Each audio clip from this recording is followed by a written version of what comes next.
अकबर का साला हमेशा से ही बीरबल की जगह लेना चाहता था। अकबर जानते थे कि बीरबल की जगह ले सके ऐसा बुद्धिमान इस संसार में कोई नहीं है। फिर भी जोरू के भाई को वो सीधी ना नहीं बोल सकते थे। ऐसा करके वो अपनी लाडली बेगम की बेरुखी मोल नहीं लेना चाहते थे। इसीलिए उन्होंने अपने साले साहब को एक कोयले से भरी बोरी दे दी और कहा कि जाओ और इसे हमारे राज्य के सबसे मक्कार और लालची सेठ दमड़ीलाल को बेचकर दिखाओ। अगर तुम ये काम कर गए तो तुम्हें बीरबल की जगह वजीर बना दूंगा। अकबर की इस अजीब शर्त को सुनकर साला अचंभे में पड़ गया। वो कोयले की बोरी लेकर चला तो गया, पर उसे पता था कि वो सेठ किसी की बातों में नहीं आने वाला, ऊपर से वो उल्टा उसे ही चूना लगा देगा। हुआ भी यही, सेठ दमड़ीलाल ने कोयले की बोरी के बदले एक ढेला भी देने से इनकार कर दिया। साला अपना सा मुंह लेकर महल वापस लौट आया और अपनी हार स्वीकार कर ली। अब अकबर ने वही काम बीरबल को करने को कहा। बीरबल कुछ सोचे और फिर बोले कि सेठ दमड़ीलाल जैसे मक्कार और लालची सेठ को ये कोयले की बोरी, क्या मैं सिर्फ कोयले का एक टुकड़ा ही 10,000 रुपए में बेच आऊंगा। ये बोलकर वो तुरंत वहां से रवाना हो गए। सबसे पहले उसने एक दर्जी के पास जाकर एक मखमली कुर्ता सिलवाया, हीरे मोती वाली मालाएं गले में डाली, महंगी जूती पहनी और कोयले को बारीक सुरमे जैसा पिसवा लिया। फिर उसने पिसे कोयले को एक सुरमे की छोटी चमकदार डिब्बी में भर लिया। इसके बाद बीरबल ने अपना भेष बदल लिया और एक मेहमान घर में रुककर इश्तिहार दे दिया कि बगदाद से बड़े शेख आए हैं जो करिश्माई सुरमा बेचते हैं, जिसे आंखों में लगाने से मरे हुए पूर्वज दिख जाते हैं, और यदि उन्होंने कहीं कोई धन गाड़ा है तो उसका पता बताते हैं। ये बात शहर में आग की तरह फैली। सेठ दमड़ीलाल को भी ये बात पता चली। उसने सोचा जरूर उसके पूर्वजों ने कहीं न कहीं धन गाड़ा होगा। उसने तुरंत शेख बने बीरबल से संपर्क किया और सुरमे की डिब्बी खरीदने की पेशकश की। शेख ने डिब्बी के 20,000 रुपए मांगे और मोलभाव करते करते 10,000 में बात तय हुई। पर सेठ भी होशियार था। उसने कहा, मैं अभी तुरंत ये सुरमा लगाऊंगा और अगर मुझे मेरे पूर्वज नहीं दिखे तो मैं पैसे वापस ले लूंगा। बीरबल बोला, बिल्कुल आप ऐसा कर सकते हैं। चलिए शहर के चौराहे पर चलिए और वहां इसे जांच लीजिए। सुरमे का चमत्कार देखने के लिए भीड़ इकट्ठा हो गई। तब बीरबल ने ऊंची आवाज में कहा, ये सेठ अभी ये चमत्कारी सुरमा लगाएंगे और अगर ये उन्हीं की औलाद है जिन्हें ये अपना मां बाप समझते हैं तो इन्हें इनके पूर्वज दिखाई देंगे और गड़े धन के बारे में बताएंगे। लेकिन अगर आपके मां बाप में से किसी ने भी बेईमानी की होगी और आप उनकी असल औलाद नहीं होंगे तो आपको कुछ भी नहीं दिखेगा। और ऐसा कहते ही बीरबल ने सेठ की आंखों में सुरमा लगा दिया। फिर क्या था, सिर खुजाते हुए सेठ ने आंखें खोली। अब दिखना तो कुछ था नहीं, पर सेठ करे भी तो क्या करे। अपनी इज्जत बचाने के लिए सेठ ने 10,000 बीरबल के हाथ थमा दिए और मुंह फुलाते हुए आगे बढ़ गए। बीरबल फौरन अकबर के पास पहुंचे और रुपए थमाते हुए सारी कहानी सुना दी। अकबर का साला बिना कुछ कहे अपने घर लौट गया और अकबर बीरबल एक दूसरे को देखकर मंद मंद मुस्काने लगे। इस किस्से के बाद फिर कभी अकबर के साले ने बीरबल का स्थान नहीं मांगा। कहानी दो ईश्वर अच्छा ही करता है। बीरबल एक ईमानदार तथा धर्मप्रिय व्यक्ति था। वो प्रतिदिन ईश्वर की आराधना बिना नागा किया करता था। इससे उसे नैतिक व मानसिक बल प्राप्त होता था। वो अक्सर कहा करता था कि ईश्वर जो कुछ भी करता है मनुष्य के भले के लिए ही करता है। कभी कभी हमें ऐसा लगता है कि ईश्वर हम पर कृपा दृष्टि नहीं रखता, लेकिन ऐसा होता नहीं। कभी कभी तो उसके वरदान को भी लोग शाप समझने की भूल कर बैठते हैं। वो हमको थोड़ी पीड़ा इसलिए देता है ताकि बड़ी पीड़ा से बच सके। एक दरबारी को बीरबल की ऐसी बातें पसंद न आती थी। एक दिन वही दरबारी दरबार में बीरबल को संबोधित करता हुआ बोला, देखो ईश्वर ने मेरे साथ क्या किया। कल शाम को जब मैं जानवरों के लिए चारा काट रहा था तो अचानक मेरी छोटी उंगली कट गई।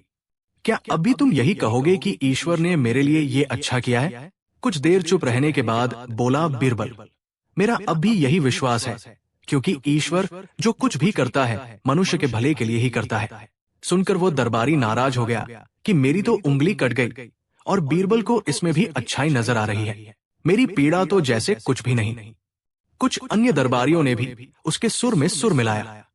तभी बीच में हस्तक्षेप करते हुए बादशाह अकबर बोले, बीरबल, हम भी अल्लाह पर भरोसा रखते हैं, लेकिन यहां तुम्हारी बात से सहमत नहीं।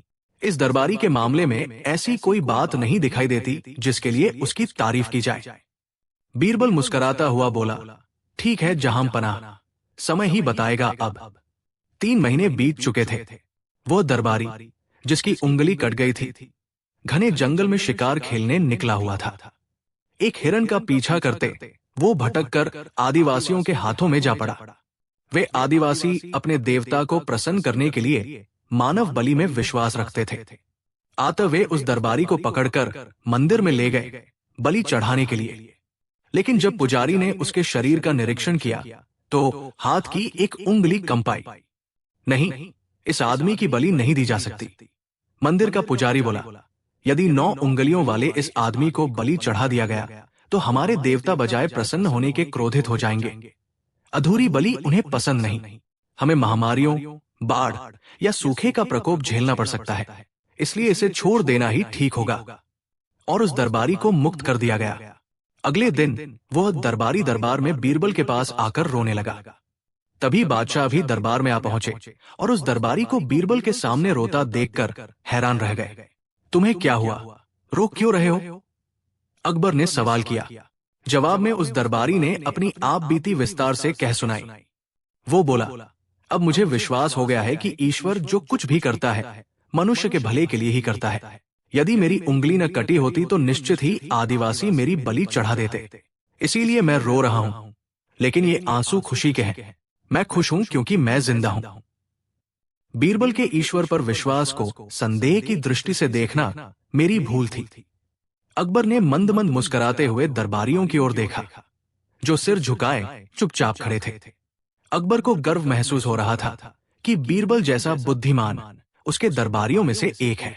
कहानी 3 सब बजाएंगे। बादशाह अकबर और बीरबल शिकार पर गए हुए थे। उनके साथ कुछ सैनिक तथा सेवक भी थे।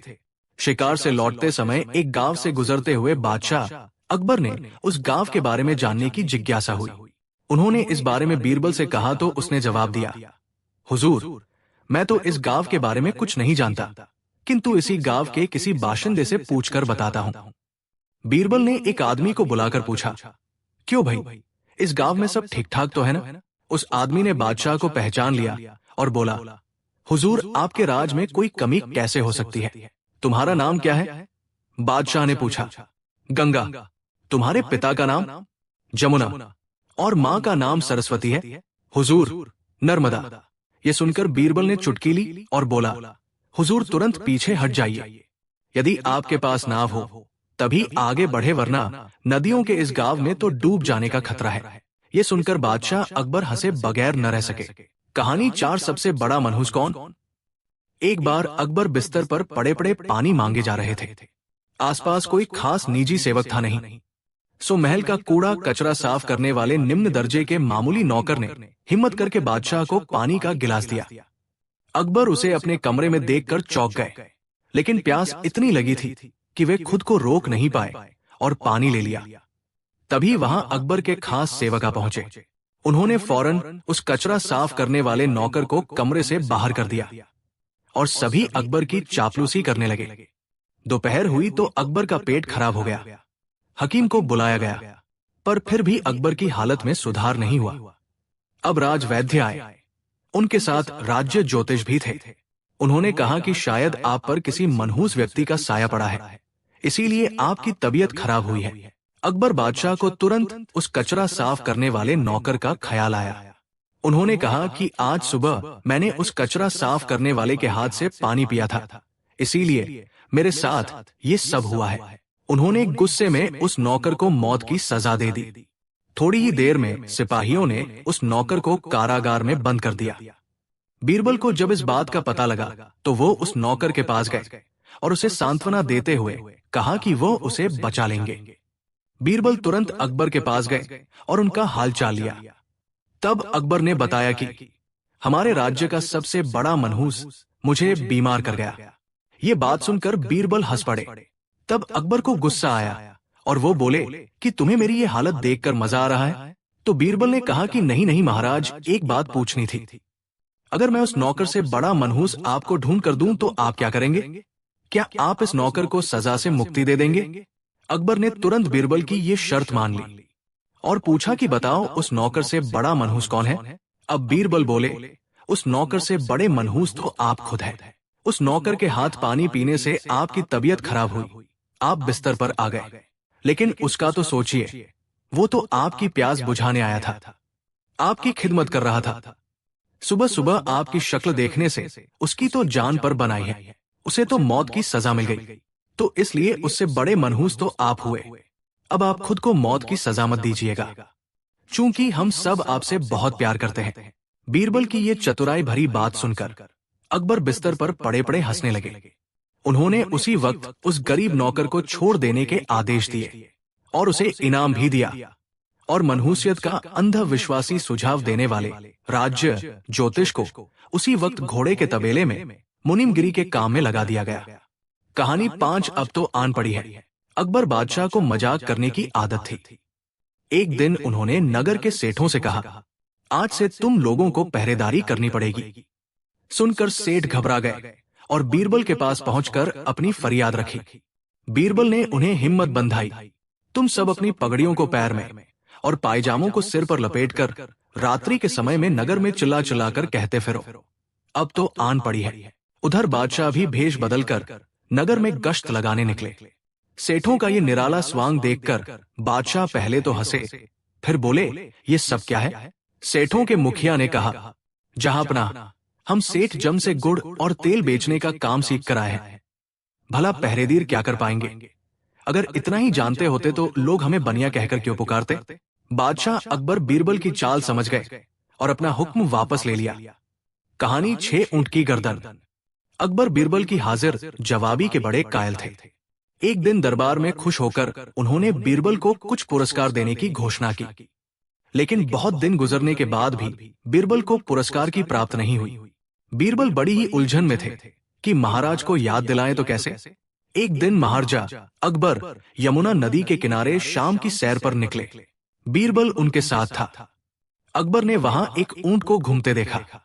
अकबर ने बीरबल से पूछा, बीरबल बताओ, ऊंट की गर्दन मुड़ी क्यों होती है? बीरबल ने सोचा, महाराज को उनका वादा याद दिलाने का ये सही समय है। उन्होंने जवाब दिया, महाराज, ये ऊंट किसी से वादा करके भूल गया है, जिसके कारण ऊंट की गर्दन मुड़ गई है। महाराज, कहते हैं कि जो भी अपना वादा भूल जाता है तो भगवान उनकी गर्दन ऊंट की तरह मोड़ देता है। ये एक तरह की सजा है। तभी अकबर को ध्यान आता है कि वो भी तो बीरबल से किया अपना एक वादा भूल गए हैं। उन्होंने बीरबल से जल्दी से महल में चलने के लिए कहा और महल में पहुंचते ही सबसे पहले बीरबल को पुरस्कार की धनराशि उसे सौंप दी और बोले, मेरी गर्दन तो ऊंट की तरह नहीं मुड़ेगी बीरबल। और ये कहकर अकबर अपनी हंसी नहीं रोक पाए, और इस तरह बीरबल ने अपनी चतुराई से बिना मांगे अपना पुरस्कार राजा से प्राप्त किया। आदमी एक खूबियां 3। एक बार अकबर और बीरबल बागीचे में बैठे थे। अचानक अकबर ने बीरबल से पूछा कि क्या तुम किसी ऐसे इंसान को खोज सकते हो जिसमें अलग अलग बोली बोलने की खूबी हो? बीरबल ने कहा, क्यों नहीं, मैं एक आदमी जानता हूं जो तोते की बोली बोलता है, शेर की बोली बोलता है और गधे की बोली भी बोलता है। अकबर इस बात को सुनकर हैरत में पड़ गए। उन्होंने बीरबल को कहा कि अगले दिन उस आदमी को पेश किया जाए। बीरबल उस आदमी को अगले दिन सुबह दरबार में ले गए और उसे एक छोटी बोतल शराब पिला दी। अब हल्के नशे की हालत में शराबी अकबर बादशाह के आगे खड़ा था।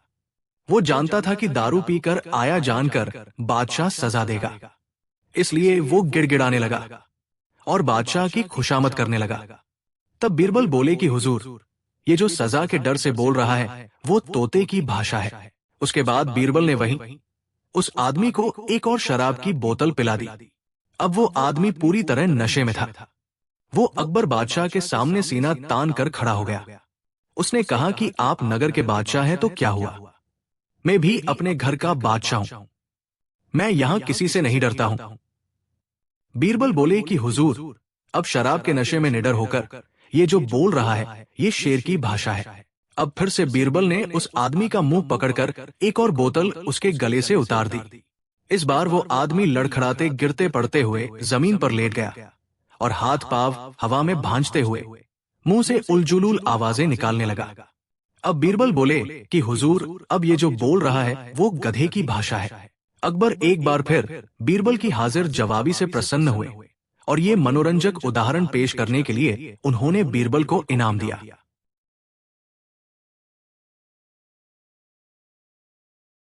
कहानी 7 लहरें गिनना।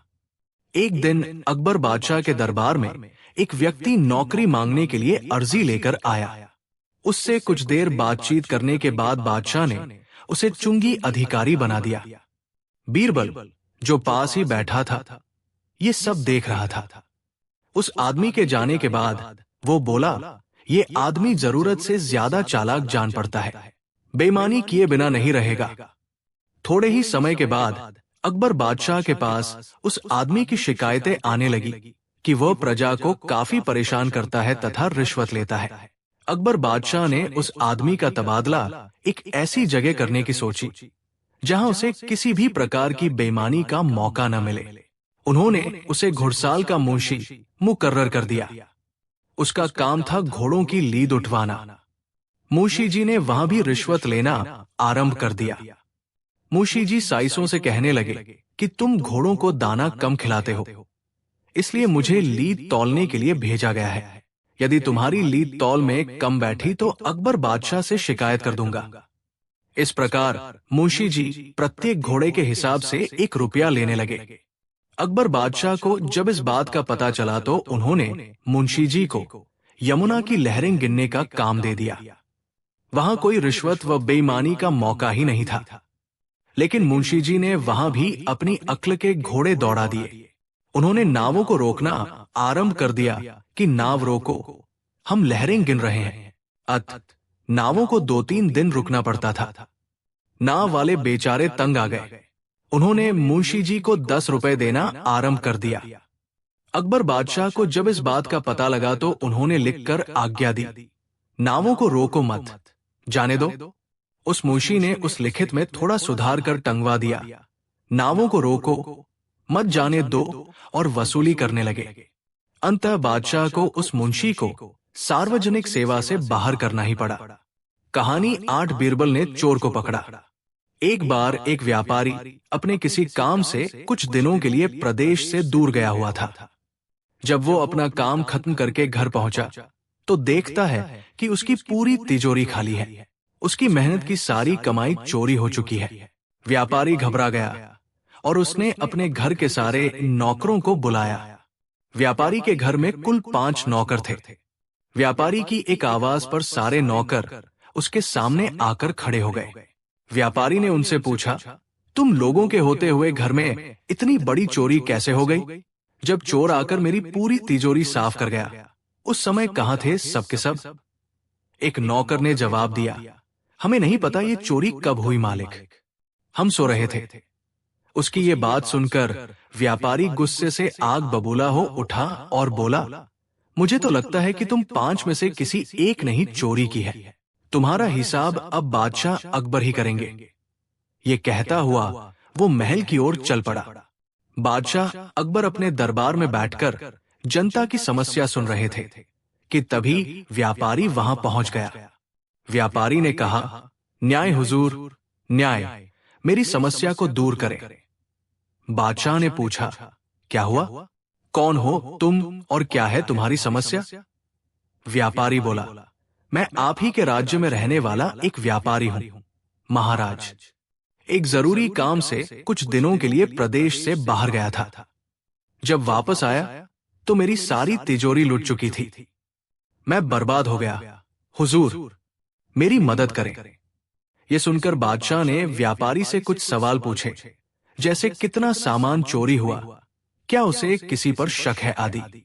सवालों के जवाब मिलने के बाद अकबर ने व्यापारी का मामला बीरबल को सौंप दिया और कहा कि असली चोर को पकड़ने में बीरबल उसकी मदद करेंगे। अगले दिन बीरबल व्यापारी के घर पहुंचे। उन्होंने सभी नौकरों को बुलाया और उनसे पूछा कि चोरी की रात वो सभी कहां थे। सभी ने कहा कि वो व्यापारी के घर में ही रहते हैं और उस रात भी व्यापारी के घर में ही सो रहे थे। बीरबल ने उनकी बात मान ली और कहा, आप सभी को परेशान होने की जरूरत नहीं है। मेरे हाथ में ये 5 जादुई लकड़ियां हैं। मैं आप सभी को एक एक लकड़ी दूंगा। जो भी चोर होगा उसकी लकड़ी आज रात 2 इंच लंबी हो जाएगी और चोर पकड़ा जाएगा। हम सभी कल यहीं मिलेंगे। ये कह बीरबल ने सबसे हाथ में एक एक लकड़ी पकड़ाई और वहां से चले गए। दिन ढल गया। अगले दिन बीरबल फिर से व्यापारी के घर पहुंचे और उन्होंने सभी नौकरों को अपनी अपनी लकड़ी के साथ बुलाया। जब बीरबल ने सबकी लकड़ी देखी तो उन्होंने देखा कि एक नौकर की लकड़ी 2 इंच छोटी है। बस फिर क्या था? बीरबल ने तुरंत सिपाहियों को उस नौकर को पकड़ने का आदेश दिया। व्यापारी इस पूरी घटना को समझ नहीं पाया और असमंजस से बीरबल की तरफ देखने लगा। बीरबल ने व्यापारी को समझाया कि कोई लकड़ी जादुई नहीं थी, लेकिन चोर को इस बात का डर था कि उसकी लकड़ी 2 इंच बड़ी हो जाएगी और इस डर से उसने अपनी लकड़ी को 2 इंच काट दिया और वो पकड़ा गया। व्यापारी बीरबल की चतुराई से बहुत प्रभावित हुआ और उसका धन्यवाद किया। सीख: गलत काम चाहे जितना भी चतुराई से किया जाए, लेकिन वो सभी की नजरों में आ जाता है और उसका कहनी 9 सबसे बड़ा हथियार। अकबर और बीरबल के बीच कभी कभी ऐसी बातें भी हुआ करती थी जिनकी परख करने में जान का खतरा रहता था। एक बार अकबर ने बीरबल से पूछा, बीरबल, संसार में सबसे बड़ा हथियार कौन सा है? बादशाह सलामत: संसार में सबसे बड़ा हथियार है आत्मविश्वास। बीरबल ने जवाब दिया। अकबर ने बीरबल की इस बात को सुनकर अपने दिल में रख लिया और किसी समय इसकी परख करने का निश्चय किया। दैवयोग से एक दिन एक हाथी पागल हो गया। ऐसे में हाथी को जंजीरों में जकड़ कर रखा जाता था। अकबर ने बीरबल के आत्मविश्वास की परख करने के लिए उधर तो बीरबल को बुलवा भेजा और इधर हाथी के महावत को हुक्म दिया कि जैसे ही बीरबल को आता देखे वैसे ही हाथी की जंजीर खोल दे। बीरबल को इस बात का पता नहीं था। जब वे बादशाह अकबर से मिलने उनके दरबार की ओर जा रहे थे तो पागल हाथी को छोड़ा जा चुका था। बीरबल अपनी ही मस्ती में चले जा रहे थे कि उनकी नजर पागल हाथी पर पड़ी जो चिंघाड़ता हुआ उनकी तरफ आ रहा था। बीरबल हाजिर जवाब, बेहद बुद्धिमान, चतुर और आत्मविश्वासी थे। वे समझ गए कि बादशाह अकबर ने आत्मविश्वास और बुद्धि की परीक्षा के लिए ही पागल हाथी को छुड़वाया है। दौड़ता हुआ हाथी सूंड को उठाए तेजी से बीरबल की ओर चला रहा था। बीरबल ऐसे स्थान पर खड़े थे कि वो इधर उधर भाग कर भी नहीं बच सकते थे। ठीक उसी वक्त बीरबल को एक कुत्ता दिखाई दिया। हाथी बहुत निकट आ गया था, इतना करीब कि वो बीरबल को अपनी सूंड में लपेट लेता। तभी बीरबल ने झटपट कुत्ते की पिछली दोनों टांगे पकड़ी और पूरी ताकत से घुमाकर हाथी पर फेंका। बुरा तरह घबराकर चीखता हुआ कुत्ता जब हाथी से जाकर टकराया तो उसकी भयानक चीखें सुनकर हाथी भी घबरा गया और पलटकर भागा। अकबर को बीरबल की इस बात की खबर मिल गई और उन्हें यह मानना पड़ा कि बीरबल ने जो कुछ कहा है वो सच है। आत्मविश्वास ही सबसे बड़ा हथियार है। कहानी 10 सबसे बड़ी चीज।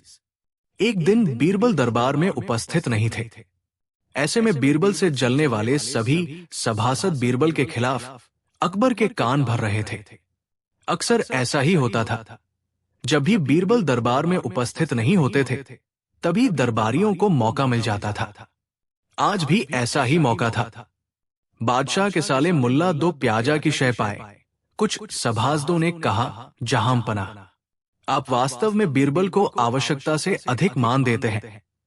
हम लोगों से ज्यादा उन्हें चाहते हैं। आपने उन्हें बहुत सिर चढ़ा रखा है, जबकि जो काम वे करते हैं वो हम भी कर सकते हैं, मगर आप हमें मौका ही नहीं देते।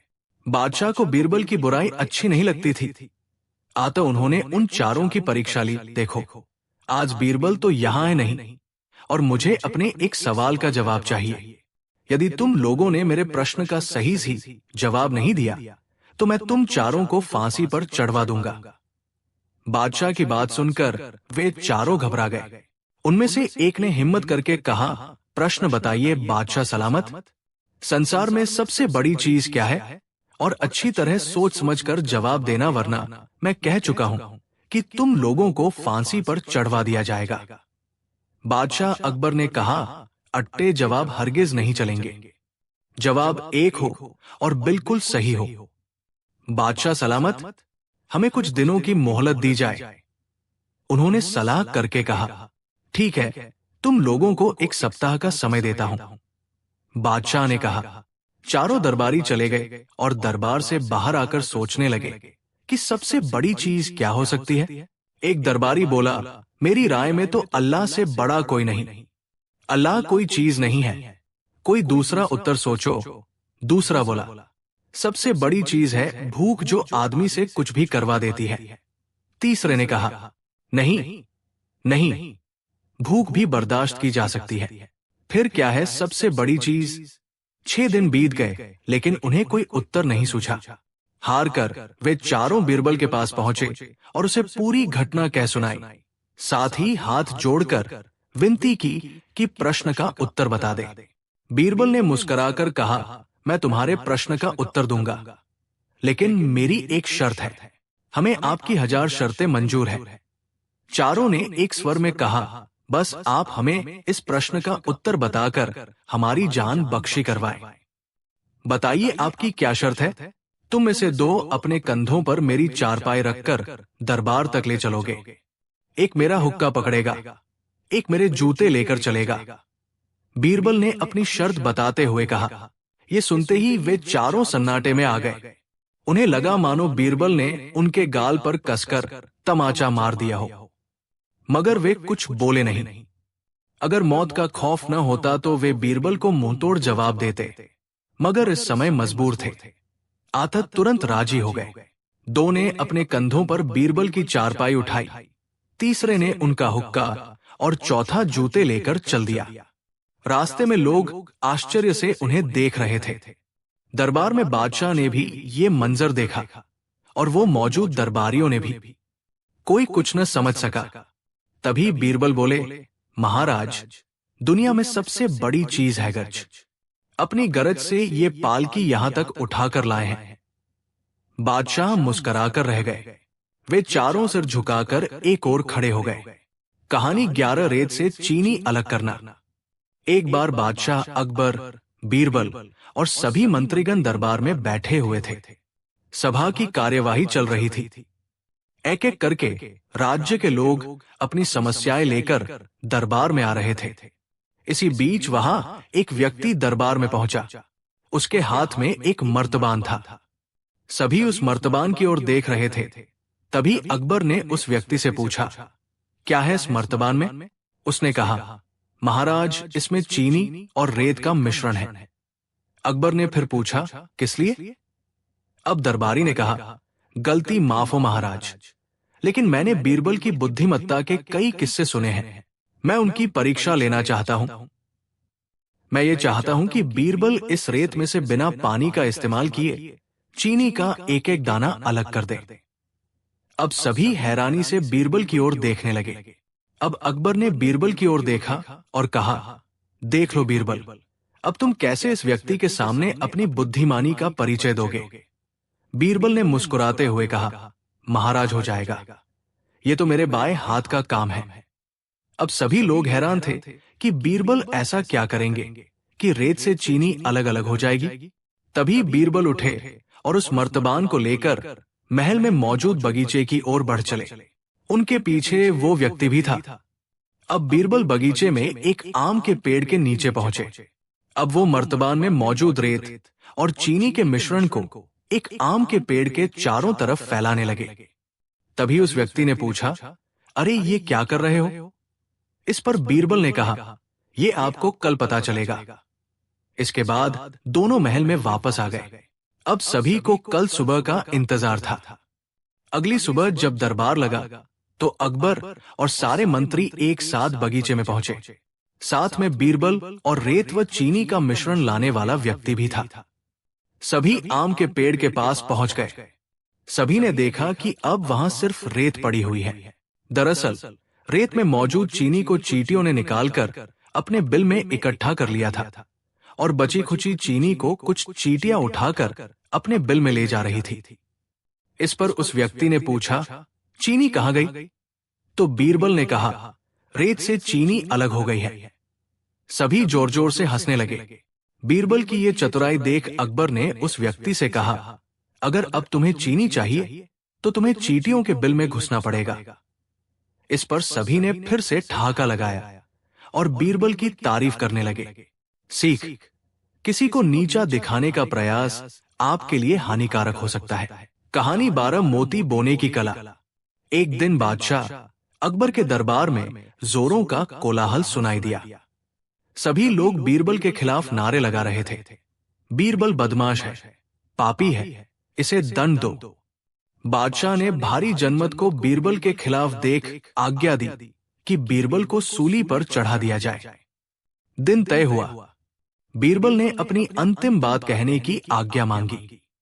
आज्ञा मिलने पर उसने कहा, मैंने सारी चीजें तो आपको बता दी, पर मोती बोने की कला नहीं सिखा पाया। अकबर बोला, सच? क्या तुम वो जानते हो? तो ठीक है, जब तक मैं ये सीख न लूं, तुम्हें जीने का अवसर दिया जाता है। बीरबल ने कुछ विशेष महलों की ओर इशारा करते हुए कहा, इन्हें ढा दिया जाए, क्योंकि इसी जमीन में उत्तम मोती पैदा हो सकते हैं। महल ढा दिए गए। ये महल बीरबल की झूठी शिकायत करने वाले दरबारियों के थे। वहां बीरबल ने जौ बो दिए। कुछ दिन बाद बीरबल ने सभी से कहा, कल सुबह ये पौधे मोती पैदा करेंगे। अगले दिन सभी आए। ओस की बूंदें जौ के पौधों पर मोती की तरह चमक रही थी। बीरबल ने कहा, अब आप लोगों में से जो निरपराधी दूध का धुला हो, इन मोतियों को काट ले।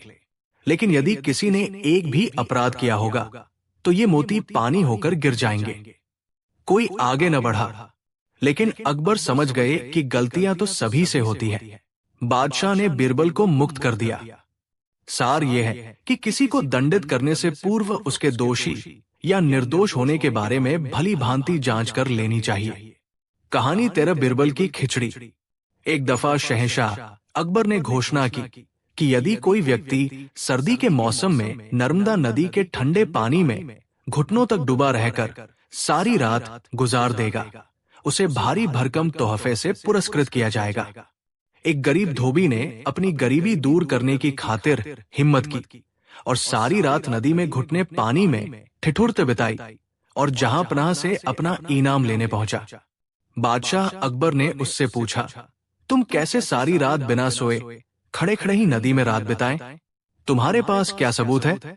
धोबी ने उत्तर दिया, जहां पनाह, मैं सारी रात नदी छोड़ के महल के कमरे में जल रहे दीपक को देखता रहा और इस तरह जागते हुए सारी रात नदी के शीतल जल में गुजारी। बादशाह ने क्रोधित होकर कहा, तो इसका मतलब ये हुआ कि तुम महल के दिए की गर्मी लेकर सारी रात पानी में खड़े रहे और इनाम चाहते हो। सिपाहियों, इसे जेल में बंद कर दो। बीरबल भी दरबार में था। उसे ये देख बुरा लगा कि बादशाह नाहक ही उस गरीब पर जुल्म कर रहे हैं। बीरबल दूसरे दिन दरबार में हाजिर नहीं हुआ, जबकि उस दिन दरबार की एक आवश्यक बैठक थी। बादशाह ने एक खादिम को बीरबल को बुलाने भेजा। खादिम ने लौटकर जवाब दिया, बीरबल खिचड़ी पका रहे हैं और वो खिचड़ी पकते ही उसे खाकर आएंगे। जब बीरबल बहुत देर बाद भी नहीं आए तो बादशाह को बीरबल की चाल में कुछ संदेह नजर आया। वे खुद तफ्तीश करने पहुंचे। बादशाह ने देखा कि एक बहुत लंबे से डंडे पर एक घड़ा बांधकर उसे बहुत ऊंचा लटका दिया गया है और नीचे जरा सा आग जल रहा है। पास में बीरबल आराम से खटिए पर लेटे हुए हैं। बादशाह ने तमक कर पूछा, ये क्या तमाशा है? क्या ऐसी भी खिचड़ी पकती है? बीरबल ने कहा, माफ करें जहां पनाह, जरूर पकेगी। वैसी ही पकेगी जैसी कि धोबी को महल के दिए की गर्मी मिली थी। बादशाह को बात समझ में आ गई। उन्होंने बीरबल को गले लगाया और धोबी को रिहा करने और उसे इनाम देने का हुक्म दिया। कहानी 14 बीरबल कहां मिलेगा। एक दिन बीरबल बाग में टहलते हुए सुबह की ताजा हवा का आनंद ले रहा था कि अचानक एक आदमी उसके पास आकर बोला, क्या तुम मुझे बता सकते हो कि बीरबल कहां मिलेगा? बाग में बीरबल बोला। वो आदमी थोड़ा सक्काया, लेकिन फिर संभल कर बोला, वो कहां रहता है? अपने घर में, बीरबल ने उत्तर दिया। हैरान परेशान आदमी ने फिर पूछा, तुम मुझे उसका पूरा पता ठिकाना क्यों नहीं बता देते? क्योंकि तुमने पूछा ही नहीं। बीरबल ने ऊंचे स्वर में कहा, क्या तुम नहीं जानते कि मैं क्या पूछना चाहता हूं? उस आदमी ने फिर सवाल किया। नहीं, बीरबल का जवाब था। वो आदमी कुछ देर के लिए चुप हो गया। बीरबल का टहलना जारी था। उस आदमी ने सोचा कि मुझे इससे ये पूछना चाहिए कि क्या तुम बीरबल को जानते हो? वो फिर बीरबल के पास जा पहुंचा। बोला, बस मुझे केवल इतना बता दो कि क्या तुम बीरबल को जानते हो? हाँ, मैं जानता हूं, जवाब मिला। तुम्हारा क्या नाम है? आदमी ने पूछा। बीरबल। बीरबल ने उत्तर दिया। अब वो आदमी भौचक्का रह गया। वो बीरबल से इतनी देर से बीरबल का पता पूछ रहा था और बीरबल था कि बताने को तैयार नहीं हुआ कि वही बीरबल है। उसके लिए ये बेहद आश्चर्य की बात थी। तुम भी क्या आदमी हो? कहता हुआ वो कुछ नाराज सा लग रहा था। मैं तुमसे तुम्हारे ही बारे में पूछ रहा था और तुम न जाने क्या क्या उठपटांग बता रहे थे। बताओ, तुमने ऐसा क्यों किया? मैंने तुम्हारे सवालों का सीधा सीधा जवाब दिया था, बस। अंततः वो आदमी भी बीरबल की बुद्धि की तीक्ष्णता देख मुस्कुराए बिना न रह सका।